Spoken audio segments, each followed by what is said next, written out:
everybody out there, you're tuned in to 91.8 The Fan. You're in my corner, and I have a returning guest in the corner. Would you like to unveil your not-so-secret identity? Hi. Does anybody know who that is? No, of course you don't know who it is. Hi, I'm Maryke Hendrikse. Nice to be talking to all of you, especially you, Jackie. Aw, thank you. It's nice to have you on the show. It's been a few years, actually. Yeah, I think it's been like 4 years, so thanks for having me back. Yeah, hopefully we get to talk a little bit sooner than that because you have been keeping busy, so kudos to you. Thank you. And the first thing I want to actually bring up, because I had this weird experience where I was invited to BronyCon, and I've never really seen the show myself. I didn't understand the appeal of the culture, and I will admit that, like I'm not one of those people that's going to hide behind it. But obviously, I want to ask about your role in that because that show has exploded and continues to get bigger and bigger. Yeah, you're right. It really has exploded. And I mean, I feel like I'm a good example of how exploded the show actually is because until just recently, I had done one episode of the show and I go to these conventions. So that should tell you how dedicated the fandom is to want to like bring to a convention somebody who was in one episode. My character came back in season 5, which is the current season that's airing. So she came back in season 5, and so that was kind of cool. And then I also did one of the Equestria Girls films, DVDs, and it's called Rainbow Rocks, and I play one of the 3 bad girls, although she's questionable in terms of her bad girliness because she's not the brightest of spark plugs. Well, now when you go to these events, especially the first time, and you see, obviously you always see guys at anime conventions, for example, but like you generally see a lot of teenagers, and it's a diverse audience. But when you go to a Brony convention, you see little kids and you see like older adult males, and you're like, wait a second. Yeah. It was super interesting. I mean, I knew kind of what was going on in the fandom before I went to a convention, so I had some kind of like readiness and knew what to expect from the fans. And you're right, because of going to anime conventions, you kind of have an idea of the folks who might like the cartoons and stuff. But it is really interesting to see like little kids running around and then 50-year-old men with huge beards dressed as like pony princesses. It's really cool. And I think the thing that surprised me was the overall positive, really kind and sweet and generous vibe of all the people basically that attend these conventions. And it was really kind of touching for me to be able to be a part of that, even just for a weekend here and there. So yeah, the internet's definitely one thing, which I won't touch with a 20-foot pole. But when it came to going to an event and, interacting with a lot of these people, they were always very nice and willing to talk and ask questions and just chat. There was no pressure, there was no rush, there was no... I don't want to say the excitement was toned down, but it felt like more subdued, which was kind of nice. Yeah, for sure. Definitely. And so for the fans out there, do you actually have any conventions coming up that they should look out for? Yeah, I do actually. I will be attending Cider Fest in Milwaukee. Let me just flip through my day timer. I have a paper day timer like a huge nerd. Just so you guys know that. Where is my dates? If I'm going to feel better, I actually almost considered buying one of those, and then I'm like, no, my BlackBerry has a calendar. I think, I'm gonna stick with the BlackBerry. Blackberries are good that way. I have an Android phone, and it may be good that way as well, but I don't use it in that manner. I prefer to just be able to like open my book and check it out. So yeah, I'm still like the old-fashioned thing. So I will be in October. I will be at Nightmare Nights in Dallas, which is I'll be there from the 23rd until the 25th inclusive. The con runs Friday, Saturday, Sunday, those dates that I mentioned. And then I'll be at Cider like the drink, Apple Cider Fest in Milwaukee from the 20th to the 22nd of November. So that's Friday, Saturday, Sunday, that convention. So I'm excited. I'm looking forward to going and seeing more of the fans and meeting people and getting to say hello and thank you for watching the stuff that I do. Because if you don't watch our shows, then we as actors don't get to work. So I'm glad to be able to show my appreciation in some small way. Cider Fest just makes me think you're going to try a bunch of different types of wonderful drinks. I know. Hey, it's funny because being from Ontario, it's where I grew up. I live in Vancouver now. Cider to me means apple cider, like from the orchard, and you picked it and squeezed a bunch of apples and made juice. That's what apple cider is to me, and it can be hot in the wintertime with a stick of cinnamon. Yeah, no, that's how I know it. Oh, okay. I was born and raised in Las Vegas, so I don't know, Oh, cool. maybe it's because I have bartenders in my life and that's how they separate it out. Yeah, yeah, you might be right. That's all I can think of. But in terms of conventions, do you have any stories of where you saw like a fan dressed up as one of your characters and you freaked out, or you got to have a moment with them or something? Yeah, there's a guy that comes to a lot of the conventions. He's a huge Gilda fan. So for those people who don't know, Gilda, the character I played in My Little Pony, Friendship is Magic, is a griffin. So she's half eagle and half lion.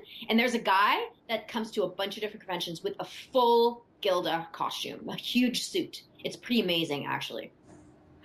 Oh gosh, I can never understand how people are able to do that. When I used to cosplay when I was like 16, when I had wigs where I couldn't see out of my peripheral vision, I was like, no, okay, I'm done. This is enough for Yeah, me. it wouldn't be for me either. It's too hot. I can't handle it. Yeah, hot, and also you can't like hold on to anything either. No, Like that's you Yeah, like, and you can't like, sometimes depending on the suit, you can't like talk to people. You have to like just make gestures. yeah. This guy can talk to me, but yeah, he can't hold on to the the autograph picture and all that kind of stuff. Yeah, Yeah, that would be I don't know, I'd lose too much of my stuff. yeah, for sure. He seemed like he always has friends around to help him, which is really cool. But yeah, it's great. It's a really really nice cosplay outfit. So it's pretty impressive. Well, now for the fans out there, I know that you don't just do animation, you also do, commercial work and some other stuff like that. So what other projects have you been working on? Um, I've done a couple of Subway commercials recently.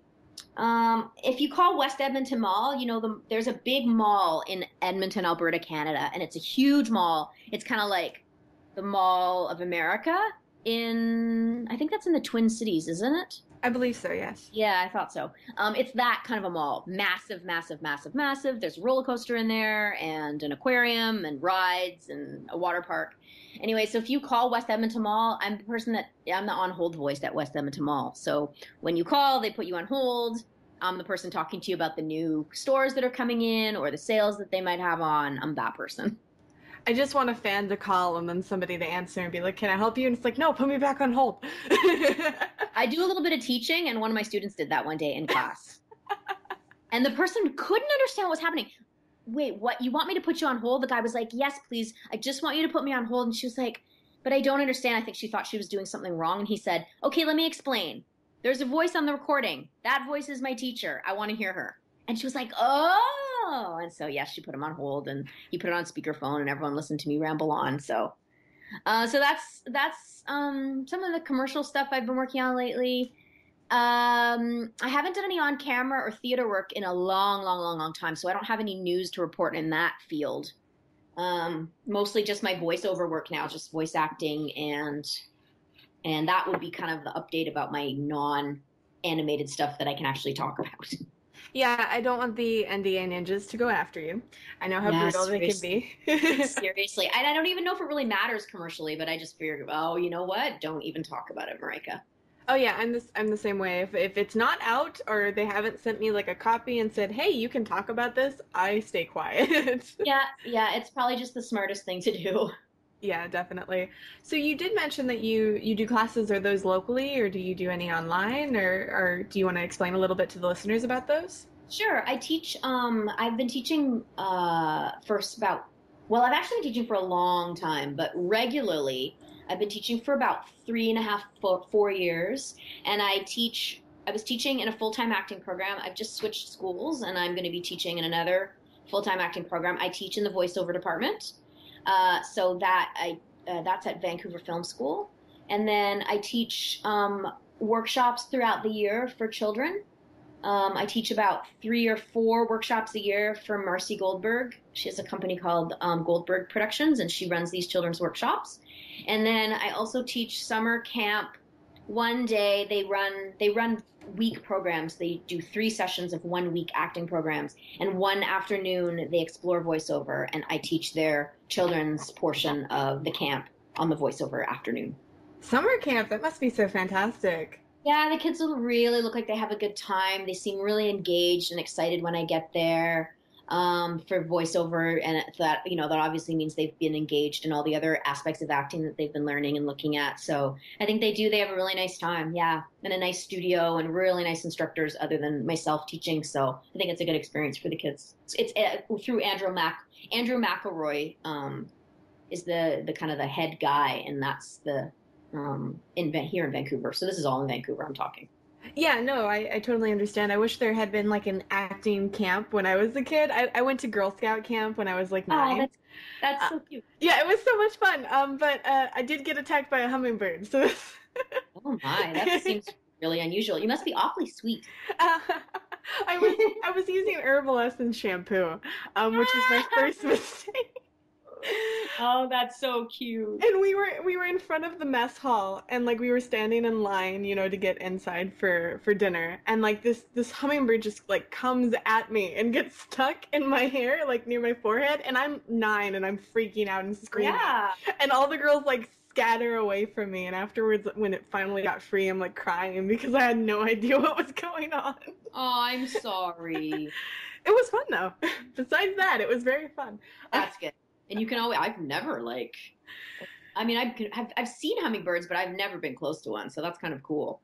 Yeah, it was cool besides the fact it was stuck in my hair. Did it get hurt? Was it okay? No, it was totally fine. It was just like my hair was tangled from, like being camping for a week. Yeah, running around and swimming and all that stuff. Yeah, and then it got stuck kind of in the top of my hair, and then it fluttered free, but it was fluttering haphazardly, so it kept kind of like poking me in the forehead. Oh no, poor little girl. But I'm sure acting camp is a little bit more tame than that. I'm sure there's not as many animal attacks. Well, you never know, really. I mean, you could get attacked by a seagull here at any given moment, or a crow dive bombing you if it's like baby season. Oh, jeez. Oh yeah, yep, happens a lot. Sorry, I'm turning this off. I always forget to turn off my home phone. No, I totally understand. My cell phone and my cat, which I can't turn off the cat, has interrupted me in so many interviews. So. Oh, my cat. I have to put headphones in when I do Skype.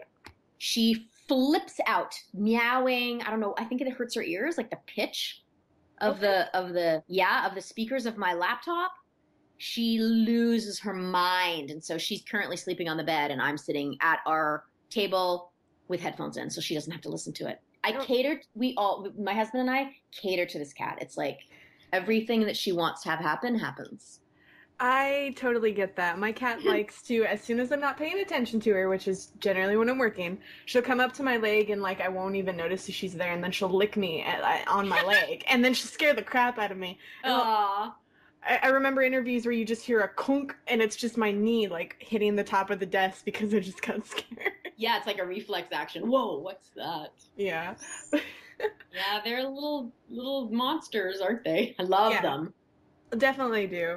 But no, that's nice for the fans out there, because I know fans tend to ask a lot of, I mean, voice actors hear this a lot at conventions. How do I get into voiceover? And it's one question that I avoid on the show, because I already asked you the very first time you come into the show how you got into the business, and everyone's journey is different. Yes. But it's always nice to know that you offer classes and you're willing to teach. Yeah, I do like to teach. So, and that's, a good way if you want to learn anything about voiceover or even just explore it as a hobby. Go take a weekend workshop somewhere, and you might find you enjoy it, or you don't like it, or you just like to, be able to stand in front of the mic and just play around for a little while. Yeah, so it's fun. I do enjoy teaching. It's been good for me. Yeah, and you should never stop learning. I mean, I've been working in voiceover for a few years myself, and I just scheduled a class on the 22nd. Like, that's awesome. Yeah, it's you should always try and go for different teachers too. And then once you find ones that you're comfortable with or you work really well with, latch onto them forever. Yeah, totally. Yeah, that's true. You have to. And sometimes it takes a while to find a teacher that you really click with. So for sure, it's good to kind of try new things in new places, new schools, new teachers, all that stuff. And now with the internet, there's a crap ton of like online ones too, which is really insane. Yeah, so even if you live somewhere that's not a major city that doesn't offer kind of classes, you can still participate, and in the comfort of your own home, really. Hmm. And now It's for good. the, yeah, and for the fans out there, since we're nearing the end of this interview, I was wondering if you'd, like to give them any words of wisdom, dating advice, predictions for the end of the world. Predictions for um, the end of the world. Well, it looks like my Toronto Blue Jays, my hometown team that I've been watching since I was 6 years old, might make the playoffs for the first time in 22 years. So if that isn't the first sign of the apocalypse, I don't know what is. I can't say I'm a big sports fan, but Oh. kudos for you for cheering for so long. I am a huge sports fan. If you follow me on Twitter, if anybody follows me on Twitter, that is generally the thing that I talk about is sports. And I am obsessed with my hometown baseball team and my hometown basketball team. And I'm happy to discuss sports in a general way with pretty much anybody. So, Well, for the yeah, fans who want to ask you about sports and other miscellaneous things, you did mention you have a Twitter, but what is it, I and do. what other It's social media do you have? it's at Maryke Hendrikse as my Twitter handle. So it's at Maryke. What? Oh, I can't spell my own name. Maryke, and Hendrikse is Hendrikse, and I don't have any other kinds of social media. I do have a Facebook account, but it's first of all, I don't even use it. So if I probably have 250 messages and friend requests and all that kind of stuff, I just simply ignore it. So yeah, if you want to talk with me, you can do so on Twitter. Twitter is definitely my favorite, though. I've recently gotten sunken Yeah. into Instagram, and it's bad. Yeah, I don't use Instagram. My husband does. He's a good photographer, and so he posts pictures. But Instagram, I don't use it. But I hear it's fun if you like the format. I guess that's the thing, hey, with different social forms of social media. If you can kind of connect with the format, then you found the one that you like using. Yeah, definitely. I last night I made my friend laugh at me because I downloaded I spent 3 hours downloading Instagram apps, and I was like, look at all the cool stuff you can do, like a loser. So No, that's great. I mean, it's, obviously there's a balance, right, for all of us to like not have our head stuck in technology 24/7, but if you find something you like and it's a way to communicate with other people and share interests and hear about other people's lives, then that's a good thing. exactly. Well, I hope the fans get a chance to follow you on Twitter, and I'm sure you'll update us there for any new jobs or interesting, conventions that you head to. Yeah, I definitely try and keep people updated about conventions for sure because it's nice to be able to have people there when you go and to support the convention itself, trying to make sure that they have attendees to come and join the fun. Definitely. Well, thank you so much for joining us for the second time, and hopefully we get a chance to talk to you in the future, and it doesn't take 4 years. Yeah, totally. Well, thank you, Jackie. I appreciate it. And hi and bye, everybody. Thanks for listening. And yeah, I look forward to talking to you again sometime in the near future, Jackie. Fantastic. And for anybody out there that missed any of this interview, don't fret. You can find it on the website within the next few days. So keep your eyes peeled to 918thefan.com and your ears tuned to 91.8 The Fan, where we play everything you want and nothing you don't.